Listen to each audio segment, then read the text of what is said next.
Hello everyone and welcome to Food Bill 101 with the IATP Food and Community Fellows. My name is Abby Rogaszewski and I'm the Program Associate here. And we've got Mark Muller and Nina Fallenbaum on the line here. Nina, of course, is the Food and Ag Editor at Hyphen Magazine, and she focuses specifically on engaging Asian American communities in national food policy. And she also has experience working in the U.S. Senate and also at the U.S. Department of Agriculture. And Mark Muller is the director of the IATP Food and Community Fellows. And in his previous work at IATP, he was involved in organizing for the previous two farm bills. And he also has a Facebook page that's widely followed called Understanding the Farm Bill, a Citizen's Guide.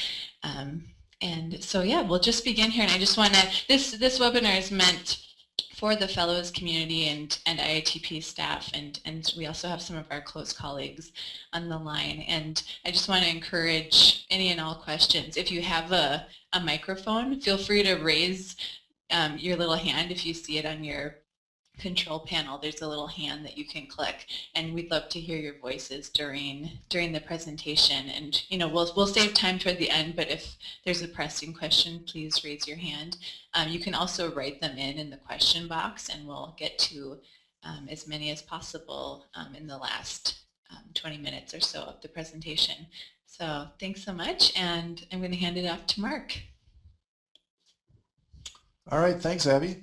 And I'll start off by saying that I'm very glad that this is just over audio and not video, because I just spilled a glass of water all over my desk and I have pink eye.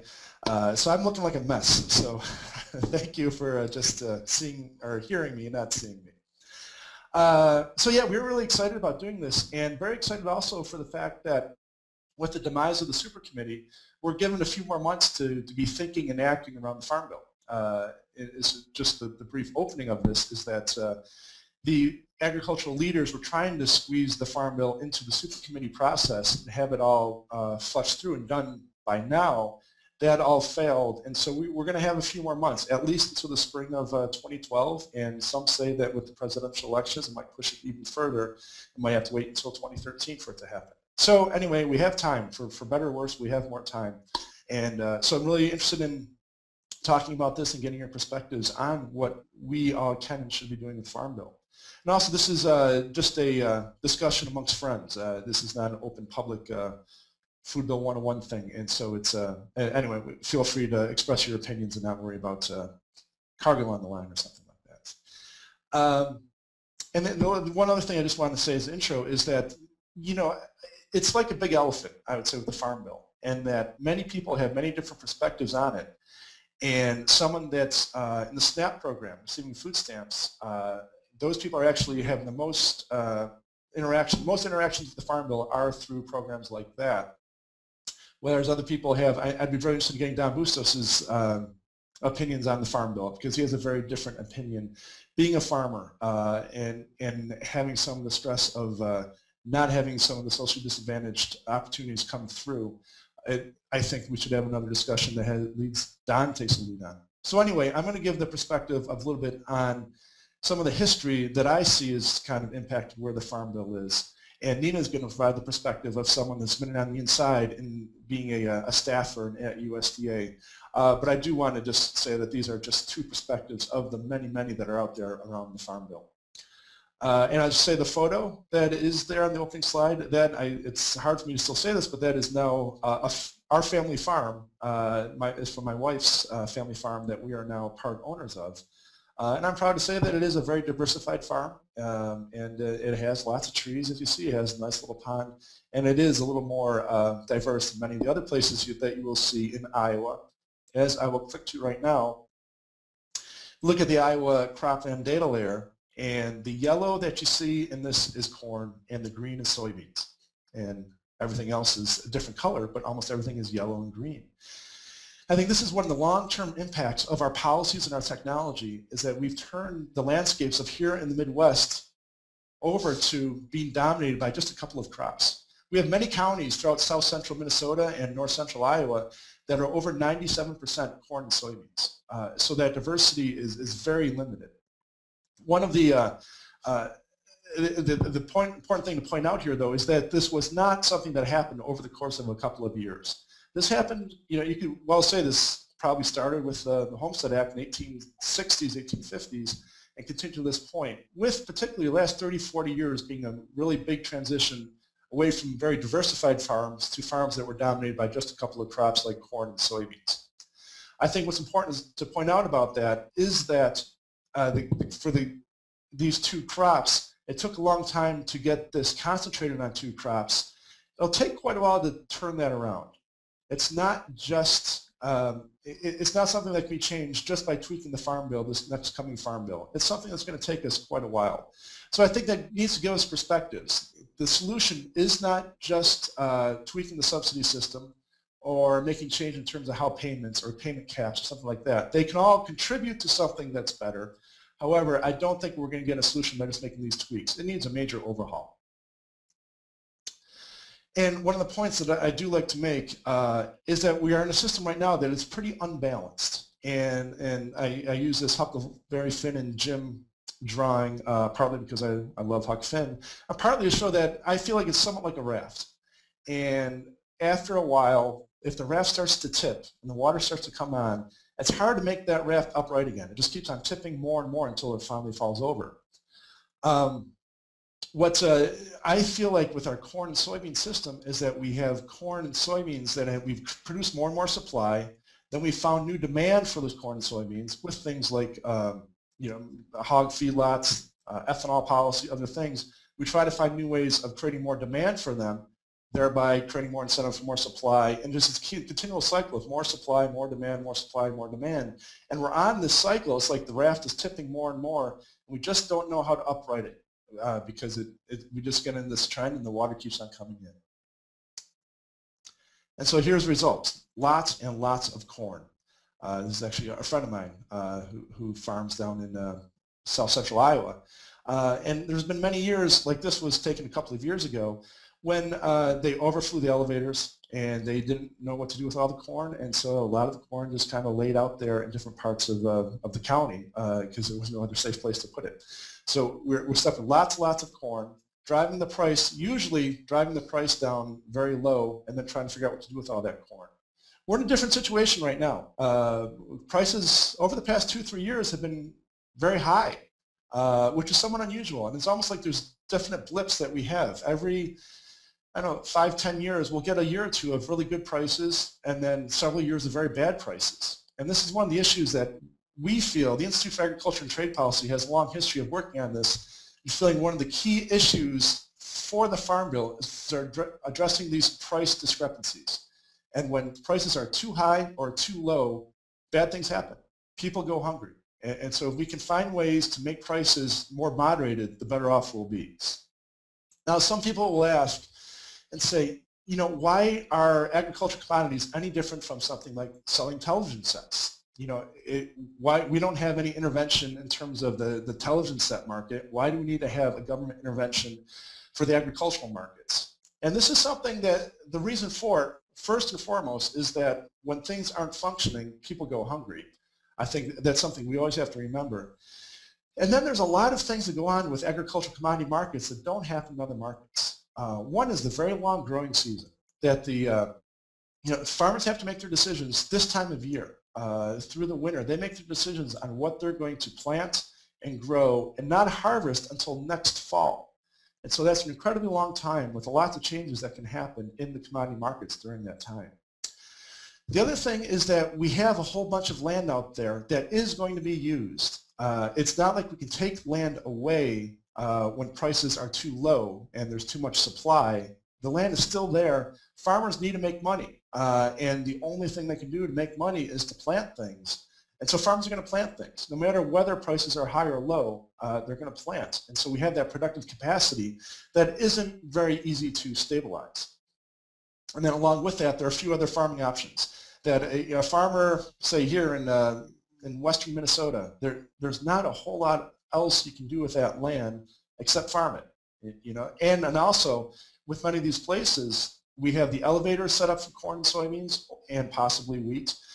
We have the combines and the other equipment that are set up for corn and soybeans. we have so much investment in a couple of crops, it makes it very difficult to do anything else. If someone has a vision of growing apples, for example, they have to do an awful lot of work to develop a market for the apples, to get that expertise, which isn't in those counties. You have to go elsewhere to get that expertise. It's very difficult to break out of that for many different options. Policy is one reason why it's difficult to break out, but there are a lot of other things that keep us stuck with farming and farming a very few crops. And then finally, the uncontrolled variables, specifically weather and pests. We don't have a very good idea how many bushels per acre are going to be produced when seeds are planted in the springtime. They can vary quite a bit and have a dramatic impact on prices and the availability of different foods. So because of all that, Henry Wallace, who was Agricultural Secretary during the FDR administration, he is one that really kind of brought this to the forefront of looking at commodity markets and trying to find a way to reduce the variability in these commodity markets. We've had variability in commodity markets, for centuries, and you can look at Ireland and potatoes, and look at all these different examples of hunger and issues that were caused by the fluctuations in agricultural markets. It's something that doesn't go away, and it's something that needs to have some sort of management in order so that farmers can continue to make a living and people will have enough to eat. So part of what Henry Wallace did was kind of look at what was driving the system and how do we address those drivers. And I just wanted to briefly touch on 4 that I've seen that I feel like are important to address. One is technology, then research, the market forces, and the policies. All 4 of them have an impact. And it's not like we just tweak the policy and everything can be okay. There's these other long-term drivers that we also have to look at. One is technology. And the Haber Bosch process that created the artificial nitrogen is probably, as some people said, is the most important invention of the 20th century. And that was a technology that completely changed how we farm and how much we can produce, and also was the underpinning for what later became the so-called Green Revolution that increased yields in different parts of the world. That technology has had a tremendous impact on what we grow and what we eat. And then second, in terms of research, there's both public research and private research. Just recently, the privately funded research around agriculture surpassed the publicly funded research. And there's some concerns with that, and particularly with the patenting, with more investment done in terms of making a profit rather than for the public good. And I want to point out also with this slide here, looking where that research is directed toward, it's directed toward the meat and dairy and grain and oilseed crops. I don't think there's anything particularly wrong with that. However, it does look like we're shortchanging other crops that we know that we don't get enough of in our diet, like the fruits and nuts and potatoes and vegetables. These are things that it seems like we would want to have more investment in terms of making a more efficient production of these crops, and yet I think largely because of the long-term momentum behind it, we seem to be focused on the meats and the grains. And this is what I was referring to before, and this is older information from 1998, so I need to find an update to this, but I think this is a really important point of what is driving where the research goes. There's a lot of money to be made in things like agricultural chemicals, and as you can see, the change from 1960 to 1998, we have a lot more investment in real dollars in agricultural chemicals. We have not had that much more investment in things like farm machinery. Because of things like patents and the incentives for owning the product, we've made it so that for commercial endeavors, it makes more sense for them to invest in agricultural chemicals and other kind of high growth chemical production rather than to the sustainable and organic in some of the food systems that we would more like to see. And along those lines, talking about policy, I just want to point out with this slide that policy has been going on for a long time. And it's not just the 2008 Farm Bill that we have to be concerned about. You can look back to the Homestead Act, the several Homestead Acts. You can look back to the railroads, to the grain embargoes, all these different impacts, the Federal Reserve, all these different impacts that we've had over the past century and a half that impact what we grow. And I'd say particularly, I guess I know this best here in the Midwest, that we have been, for a lot of these reasons, for a lot of these policies, that have driven us to become a cropping system that is largely geared toward growing storable, durable commodities like corn and soybeans and wheat and shipping them to other parts of the country or other parts of the world. We did not have that incentive because back when ground was broken in the late 1800s, there weren't that many people and there was a lot of production, and so people back then relied an awful lot on shipping it in other parts of the country. And so I feel like where we are right now with our lots of corn and soybeans is somewhat a remnant that started back in the late 1800s from that investment in the railroads and in the Homestead Act. Now here's one key point that I feel like I just want to touch on with a little more detail, sweetener policy.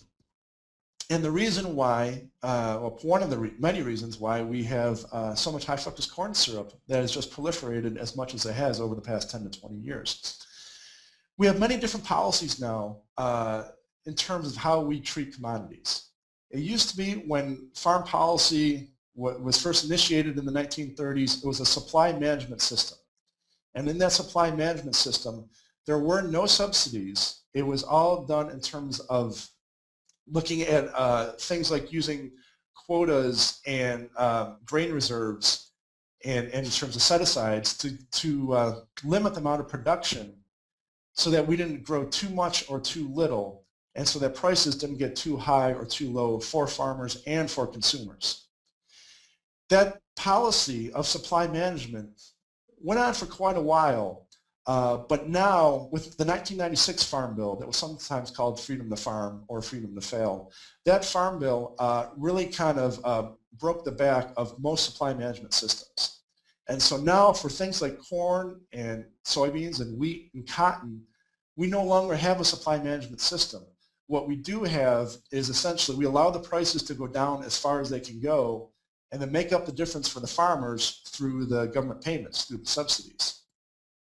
So that's a system where we've driven down the price of these commodities dramatically. And more often than not, they're below the cost of production for corn, soybean, wheat, and cotton farmers. And every once in a while, like right now, we have some really good prices, but often they're well below the cost of production. There's only a few places where we still continue to have a supply management system. And one of them is in sugar. We have, for both cane sugar down in the south and beet sugar, we have a fairly sizable sugar beet production here in western Minnesota and in eastern North Dakota and South Dakota. For sugar, we do have quotas in terms of how much sugar can come in from other parts of the world. And there's also a marketing allotment so that there's not too much produced here in the United States, which maintains a fair price for the sugar. It's often higher than the world price, which works well for the farmers. And also, one would say that it generally works well for consumers in that it doesn't promote too much excess consumption of sweeteners, since the price is higher than it might be if it was driven down so low as in other commodities. However, these, I would say, since I said World War II, since the growth of the agribusiness industry really does not like supply management. And it makes perfectly sense for them not to like it because they would rather buy commodities at low prices and then sell food at high prices. With the supply management system, that really limited their ability to do that. And so they have really made a strong effort to get rid of the supply management systems. And over the course of the 70s, 80s, and finally 90s, we got rid of the supply management system for corn and soybeans and wheat and cotton, but kept it for sugar. So what has happened is that we've created an incentive with very low corn prices and then very high, not very high, but fair prices for sugar. We created an incentive for the food industry to utilize corn in as many ways as they could think of. And that is the reason why we've had such incredible growth of the animal feedlots, because we made it cheaper to feed animals corn and soybeans brought to them rather than having them out in pasture. And this is part of the reason why there was so much research done in the 1960s and 1970s on the creation of high fructose corn syrup. Because there was all that cheap corn, it gave an economic incentive to use that cheap corn for sugar. And so that incentivized the production of high fructose corn syrup to the point where a few years ago it surpassed sugar as the most used sweetener in the United States. So I think that that's one example of how our policy has kind of created some deviations that benefit the use of some commodities to the detriment of others, and also does not really account for the impact that it has on health. It's really kind of considered two different things in terms of what is grown and then what is healthy for us. Now, I kind of want to close on this kind of theme about what is really driving the food system in terms of us thinking about how we can be smarter and how we might have an impact on where the food system is going and how we can affect the Farm Bill. I think there's an underlying assumption in how we think about the food system that kind of drives us to not be as effective as we could be. There's somewhat of an assumption that all starts with the consumer, and that we as consumers just like to eat those greasy pizzas and hamburgers and junk food, and it's because of our demand for that unhealthy food that we create a price signal that goes to the food industry. The food industry takes that price signal and just passes it along to the farmer. And so the issue is that we have to change consumer behavior, and that food industry is just there passing price signals along. It's not really impacting the system. The reason I say I feel like that is an underlying driver for how we think about the food system is because if you look at how we work on the Farm Bill, we as, I guess, the greater civil society, we concentrate on a couple of things. If you look at the environmental groups really focus on farmer behavior and looking at programs that provide incentives for farmers to farm more sustainably, and for different regulations that put regulations on how farmers farm. And that is where the environmentalists focus on, is changing farmer behavior. Then if you look at the public health community, most of their efforts are focused on changing consumer behavior. How can you get the consumer to eat more 5 servings of fruits and vegetables a day, eating less fat, eating less refined carbohydrates? The public health community focuses on the consumer.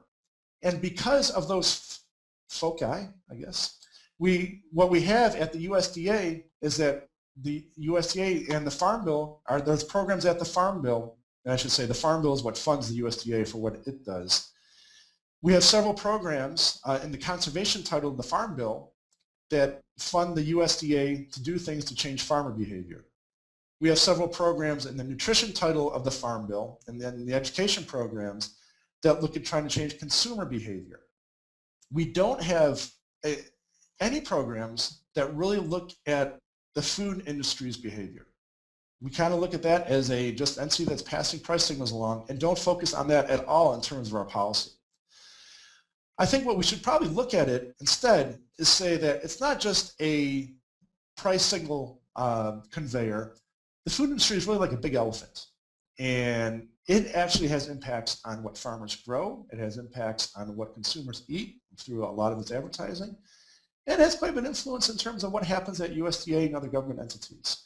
So it is more like a big elephant. And I love this quote from Dr. Willard Cochran, who is a professor emeritus at the University of Minnesota. He says about that elephant, imagine that a giant elephant has walked into your living room. It doesn't matter if it is a good elephant or a bad elephant, it's still going to break something. And I really like that kind of a frame. A few years ago, I might have looked at this and said that the food industry is a Darth Vader, and it has evil intent, and it's trying to change consumer behavior and farmer behavior for an evil intent. I don't quite have that as much of a black and white opinion about these things anymore.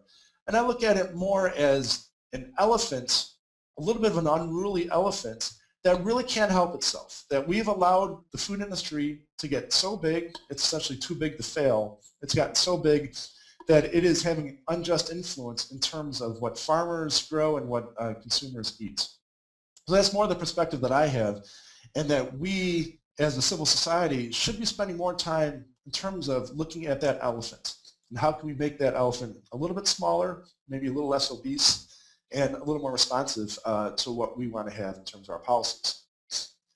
So that is what I have to say right now, and I'll jump in a little bit later, but at this point I'd love to turn it over to Nina to kind of give you more about the current status and her perspective from USDA. All right, Nina?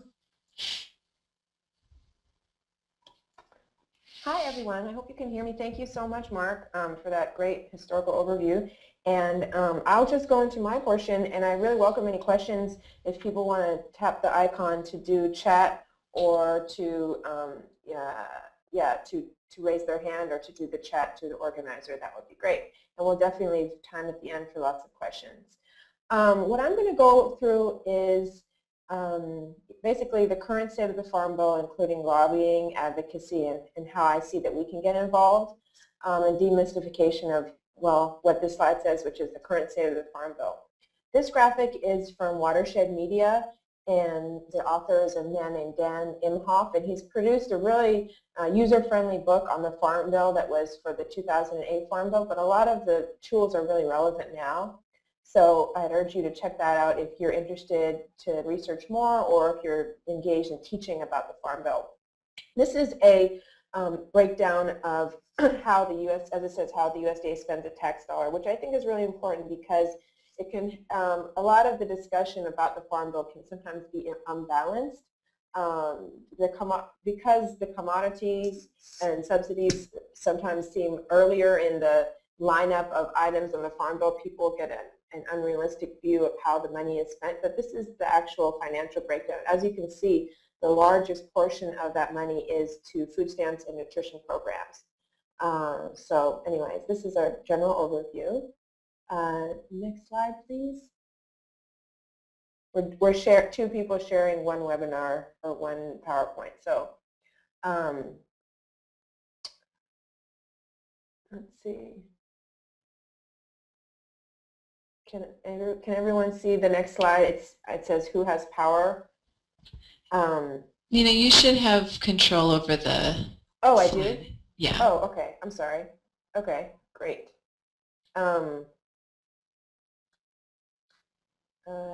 if it's delayed, maybe Mark can just switch it. I should have control over the, is it back on my screen? No, you just have control of the mouse. Oh, okay. Sorry, I can't do it. Okay. Mark, do you want to take it back? Or I can't advance it. I think it's a Mac PC problem.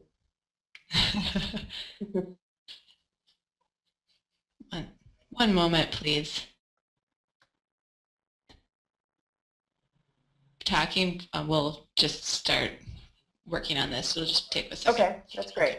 Oh, great, got it. Yeah, so many people have asked me as we're getting ready for this next Farm Bill is who is engaged in the Farm Bill? Many people feel overwhelmed or that they can't really touch the Farm Bill. And I wanted to sort of give an overview of just a few of the groups who are very actively involved in helping to shape the next Farm Bill. As I'm sure you've heard through every election cycle, lobbying is a huge deal in our political system. The Citizens United case last year, the Supreme Court authorized even more involvement by both private corporations as well as PACs, which is a part of the tax code that allows companies or private individuals to even more heavily influence the election process. So for the moment, until campaign finance reform is a more sexy topic even than the Farm Bill, we're going to have a heavy involvement by mostly corporate but also nonprofit lobbying groups. And companies lobby independently. They also join together and form trade groups to represent their common interests, as do many nonprofits join together. And the function of lobbying is sort of twofold. They're both advocating for what they want, but they're also doing research on what's happening and then reporting back to their constituents on what's happening and advising on sort of next steps. So I often, to demystify the lobbying process, I often call it's sort of like being lawyers. There's good lawyers and bad lawyers. All that means is that they have a specialized knowledge that they can use for their clients. And just as we have lawyers that work with disabilities or lawyers that work with bank bailouts, lawyers that work with real estate law or tax law, and it's pretty much the same with regards to lobbying. And lobbyists, their specialized knowledge is the legislative process. And the good news about that is that we all have access to that. It's not easy to understand, but we all have access to understanding parts of the legislative process, and thereby you could call it lobbying or advocating for our individual priorities as citizens or for our organizational priorities. For nonprofit groups, as you know, it's not allowed to be directly involved in a political campaign. But sharing information with people is a civic duty and right, and I think that we all still have access to that. So I said, who has power? Besides lobbying groups, the Farm Bill is written by the House and Senate Agriculture Committees. We were going to try to do a poke around of their websites, but I think, Abby, it's probably best if we stay on Mark's screen, right? Hello? Yeah, do you, I can give it back over to you here if that would. Okay, great. If you want to show those.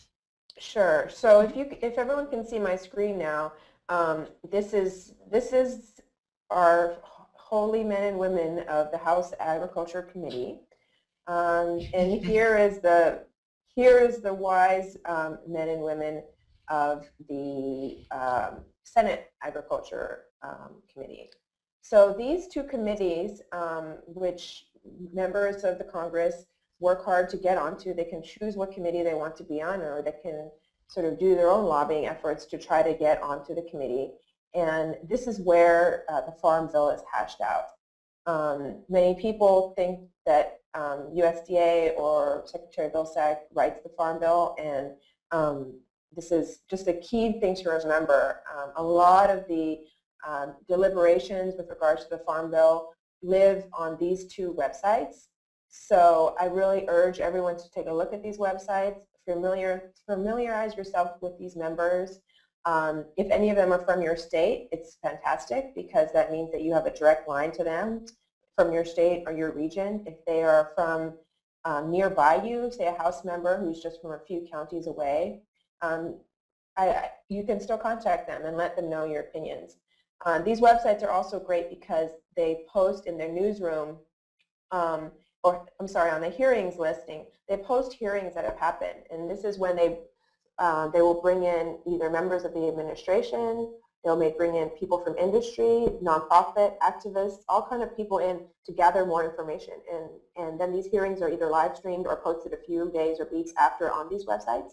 So I think it's a great way for everyday people to get a peek into what's happening with the construction of the Farm Bill. These are all the people who make it happen. And as we'll talk about later, you can also research on what type of money or aid these members of Congress are receiving from outside groups, and thereby you can get a great understanding of where their opinions are leaning.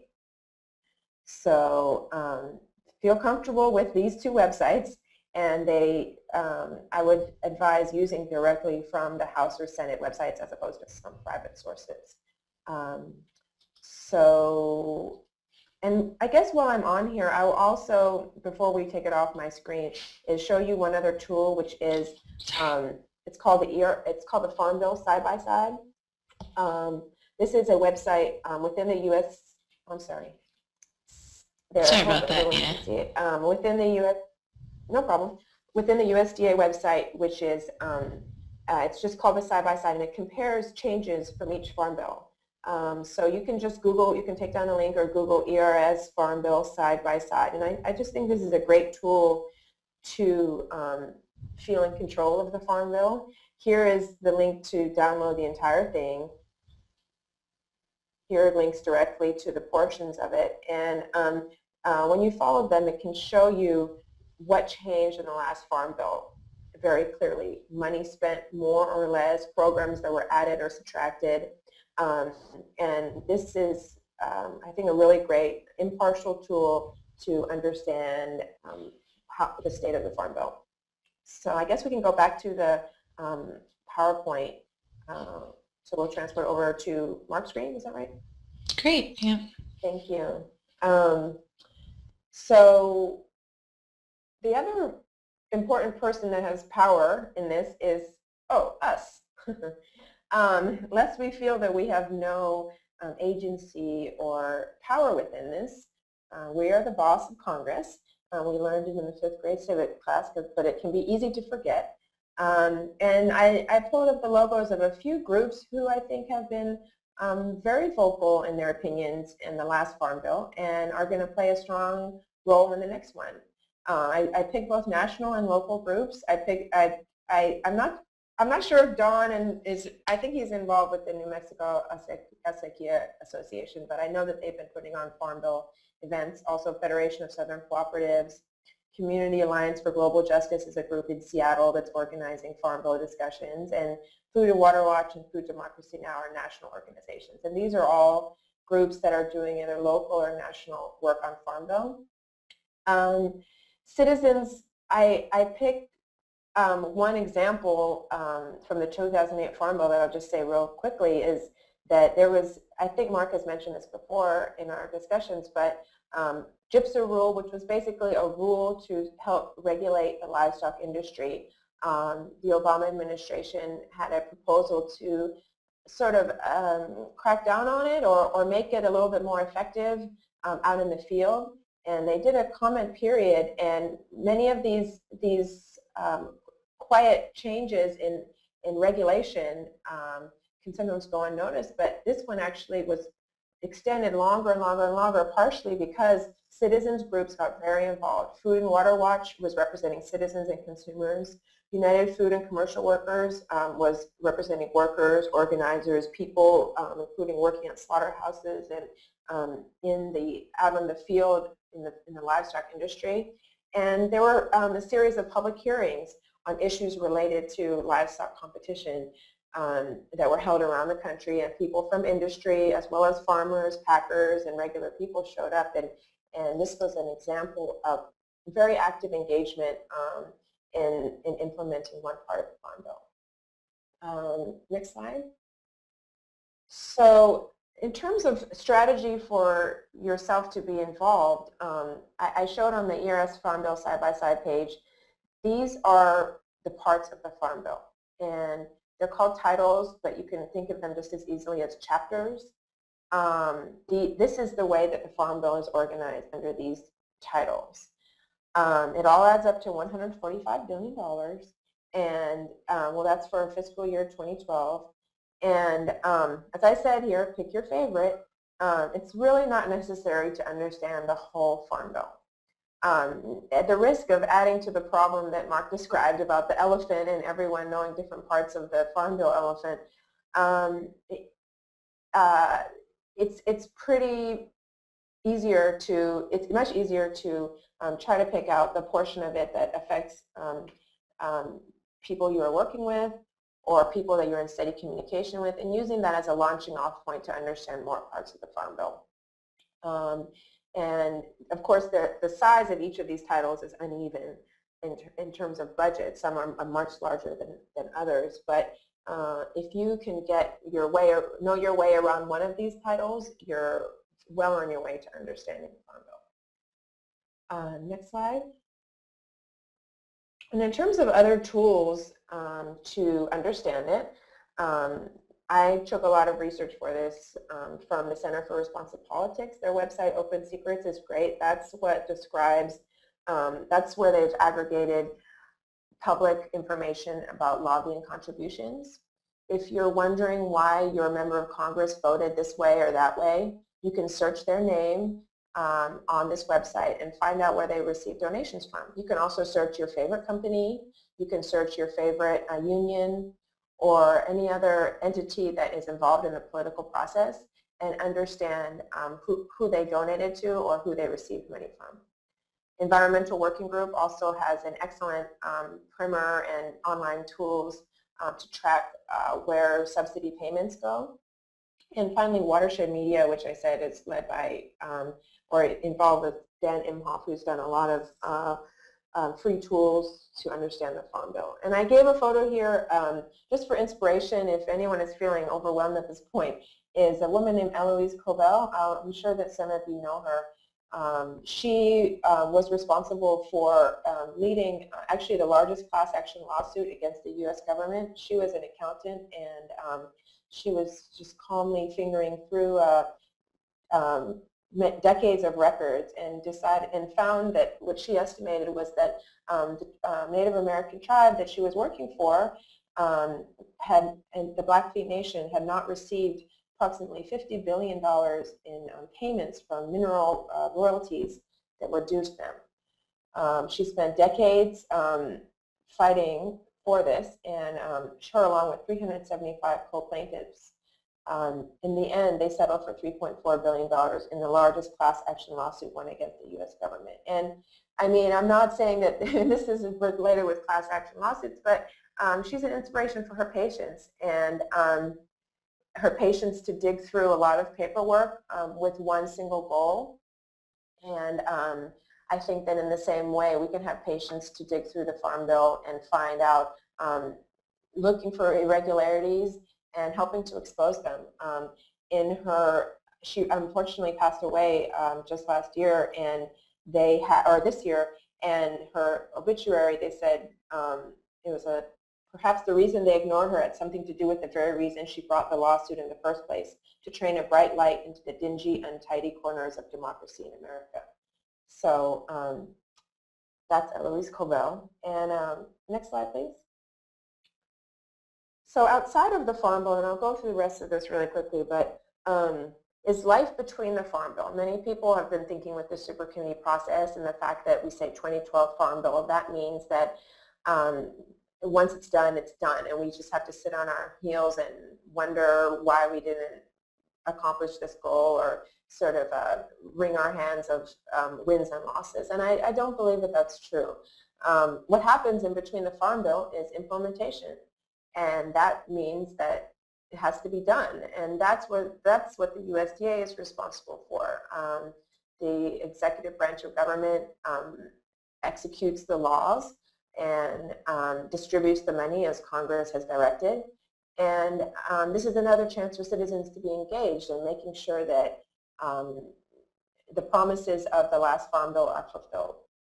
I'm just going to give 3 quick examples of programs that are implemented by the Farm Bill. Includes hundreds of programs, but here are a few that can show you how implementation really varies. National School Lunch Program, of course, everyone has been hearing about a lot.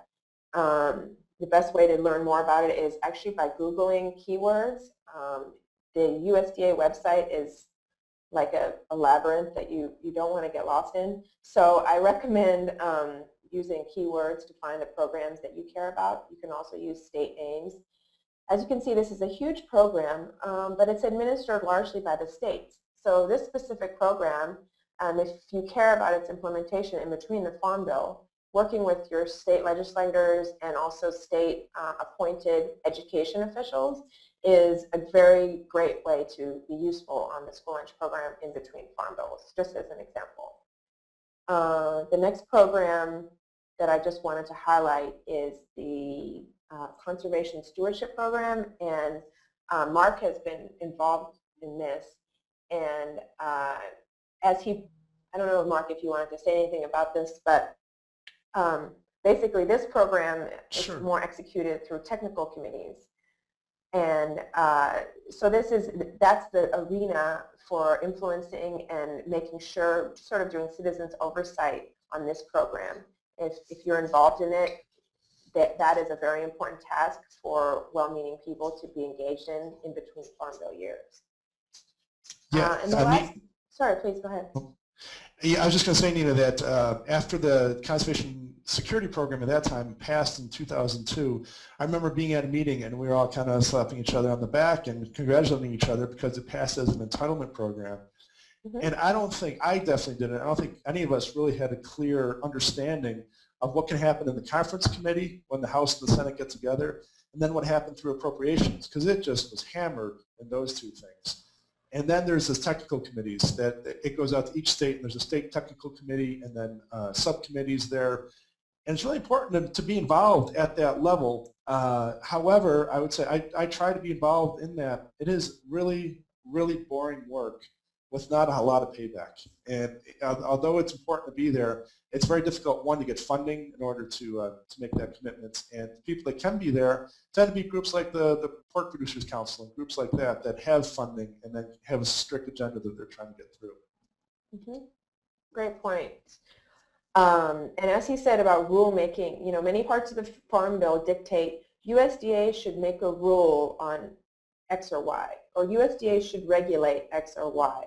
So the actual execution of that rulemaking, what it's called, happens between the Farm Bill, and that's a very important area for citizens. If you care about that, what is its jurisdiction is to keep an eye on how that rule or regulation actually, what is announced that the USDA intends to do, and if it's fair.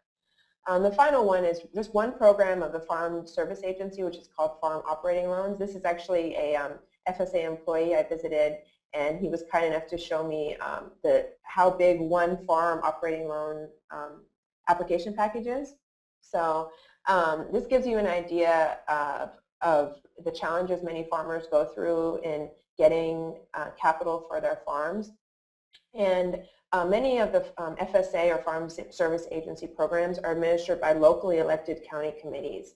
A congressional report in 1994 found that 94% of FSA county committees had 0 women or minorities elected.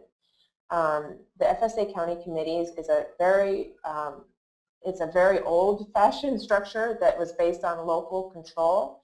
And it's a great idea in terms of sharing control of monies all around the country, but in practical matters, it hasn't been the easiest vehicle for, you know, wide-scale democracy to occur. So this is just a third example of a different arena in which USDA programs where the rubber meets the road, and whether you're applying for FSA loans or decide to join a county committee, this is another way that you can be involved in the Farm Bill during off years.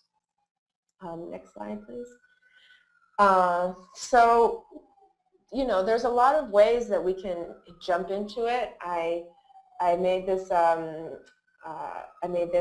acronym of EEL because I was trying to feel from working within the government which parts of involvement are most important. Engagement is just very simple, which is just saying I want to participate and I want to learn more. That is a huge part of the process. Education is educating yourself and also educating others about the parts of the Farm Bill that you care about. Empowerment can be just as simple as knowing that you can request a meeting with your member of Congress at any time. It means that being able to walk through a public body of where laws are being made and feel confident to say your opinion. I mean, I'm very sensitive to the differing access to these institutions we have as Americans, people that are just learning English, people that are naturalized citizens. Not everyone feels comfortable just marching into the halls of Congress, let's say. But many people have, once you have the knowledge of this, it will hopefully give you empowerment to feel that you can sit at a table side by side with a lobbyist or a professional advocate and know that your opinion matters, because it does. And once you're a U.S. citizen, and you don't even need to speak English, once you're a U.S. citizen and you can vote, you have a seat at the table with which you can execute. And finally, localism, which is about tapping into the resources around you and making sure that your local elected officials know how you feel about the Farm Bill. And final slide, as we were planning this, Mark and I were talking about what can our specific role be as former and current Food and Community Fellows. This is an election year, and that it means that there is every single member of the House of Representatives is up for basically a renewal of their contract, or they will be laid off. And many members of the Senate turns over every 6 years, and the House turns over every 2 years. So it is a really great power in a time when they are, you could think of them as job hunting, or as this whole year they're going to spend applying for their job again. And it's a great time to interview them and ask members of Congress or even state elected officials how they feel about the Farm Bill. In Seattle, Washington, they've done a great job of writing up their own Farm Bill principles, and your town can do this. Also, you can hold candidate forums, you can draft position papers, you can work with PACs, you can also do appointee lists, which is you're saying that if candidate X wins as governor or wins as president, you would like them to appoint person A, B, and C to these offices. And if there's an office that you feel is particularly important in implementing a part of the Farm Bill that you care about, it's very helpful to elected officials, and it really puts them on the spot to give them a list of desired appointees and tell them that you're watching who they appoint. Because many times, you know, when you elect someone in an executive position, you're electing them not just for their opinions, you're electing them for their hiring power. Because under their jurisdiction, they can appoint 20 or 100, or in the case of our president, thousands of positions they appoint. And the more that we can provide lists of whom we think should be appointed to those positions, people that are well qualified and you know, will execute them correctly, this is a great benefit to that elected official and to the Farm Bill. So I hope that this has given you some ideas of where and how to plug in, and if you have questions, we can talk from here. Great, thanks so much, Nina. Thanks to both Nina and Mark. This has been really informative. We have a little time for questions here, and I just want to again encourage you can write in questions in the little question box, or just raise your hand by clicking that little hand print, and if you have a microphone. But we have one here from Andrea, and it's so to either Mark or Nina, if you had one message for folks who are not into agriculture per se, but are into community impacts, how would you frame this work on the Farm Bill so that they might see themselves in this kind of policy work? Mm-hmm. Did you want to address that, Mark, or? Sure. Just two quick things. One is that I would say that 2/3 of the USDA funding is on food assistance programs like SNAP and WIC and school lunch programs. And so there is an immediate community benefit that is provided in the Farm Bill that we often don't think of as the Farm Bill. And then the other thing I just mentioned is that so much of the Farm Bill work lays the foundation for what our food system is. And it provides a lot of the rationale for what we see in the supermarkets, you know, why there are farmers markets that thrive or don't thrive. A lot of it can be traced back to policies having an influence on that. Mm-hmm.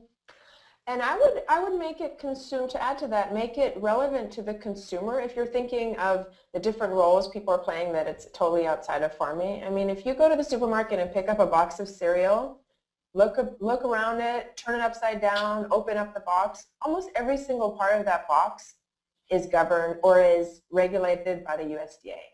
Some parts are regulated by the FDA, but almost all parts of it are regulated by the USDA. So if someone is expressing frustration with, say, the way that the nutrition facts are written, or let's say what are they eating out of the bag inside the box, or you know, even the label that says organic on the front, all of these parts are definitely governed by the Farm Bill. So I really like to encourage people, instead of feeling like a disconnected frustration, like I'm mad this product is more expensive, or it's really sucks how bad some school lunches are, to string those thoughts together and understand that there's policy implications. That's why many of us are trying to sort of change the common name of the Farm Bill to the Food Bill, because it's a huge part of it has involvement with food, and we can all relate to that. So I would say that that's an entry point, and then you can slice and dice the population more and figure out what those people care about. But I find stuff like school lunch, SNAP, WIC, organic regulation, these type of things touch almost everyone and is a great entry point to get non-agriculture people involved. Great, thanks. Here's one from Malik. How can unity be built nationally across regions, interests, perspectives, et cetera, to actually get anything into the Farm Bill? That's a great question. I mean, I think organizing around titles is very powerful. Picking a title that affects the work that you're doing. I mean, since the question is from Malik, for instance, research, you know, is the research title of the Farm Bill serving your needs in Detroit? And if it isn't, is there a way to reach out to other urban farmers and say collectively, we want to have X number of money help research in our research needs, our research questions are A, B, and C, and we'd like them to be answered by USDA research, for instance, you know. Having a title be an organizing principle, I think, is one way to do it. Yeah. Mark, did you have anything else? I would also add that I feel like most of the work that IATP does around the Farm Bill is through different coalitions, like the Community Food Security Coalition, the National Sustainable Agriculture Coalition, the National Family Farm Coalition. I think for you, Malik, there is not really a coalition that I'm aware of that really focuses on urban issues in the Farm Bill. And I think that's a crying need right now. And it's not there. There's not a clear voice for providing that in Washington. So maybe that's something that we can focus on. Yeah, and I mean, I think another point of unity is getting friends, well, friends who are elected officials who care about this. You know, if you have friends who are elected officials that you've been working with or have been supportive, even a city council member or member of Congress or something, to sit down with them and talk to them about the Farm Bill. I mean, if they're your local mayor, they may never have barely heard of the Farm Bill, but talking to them and getting them on your side, letting them know the problems you know, faced in your community, that can be very powerful in terms of building coalitions. There's a weird tradition in terms of elected officials listening to each other, sort of like a secret club where they take each other's points of view very seriously.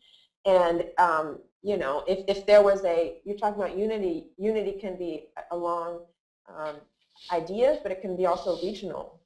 So what if there were 2 elected officials, 2 churches, 2 farms, and 2 schools in Detroit that all together signed a letter and said, you know, we want this changed in the Farm Bill, and those letters were sent to Washington. I think that's very powerful. That's a unified viewpoint, you know, from Detroiters that this is what people want. I think that's another point of unity. And one other thing I'll just add that I think you made a good point, Nina, about how people tend to listen to each other. And I would love to kind of looking at the Farm Bill with a social justice lens. And there's an awful lot of programs in there that, you know, have some institutionalized racism in them, as the Pigfoot lawsuit demonstrated. And I'm sure there's many others that people aren't aware of at all, and most of us are not aware of. And so if we did a good analysis of what's in there, that could provide some of the data that could help get people united and to care about what's in the Farm Bill. And you're exactly, when it comes to equal implementation, that's where implementation comes in. You know, many parts of the law are very fair, actually. You know, many parts of, you know, the federal law are, you know, they declare everything must be applied equally.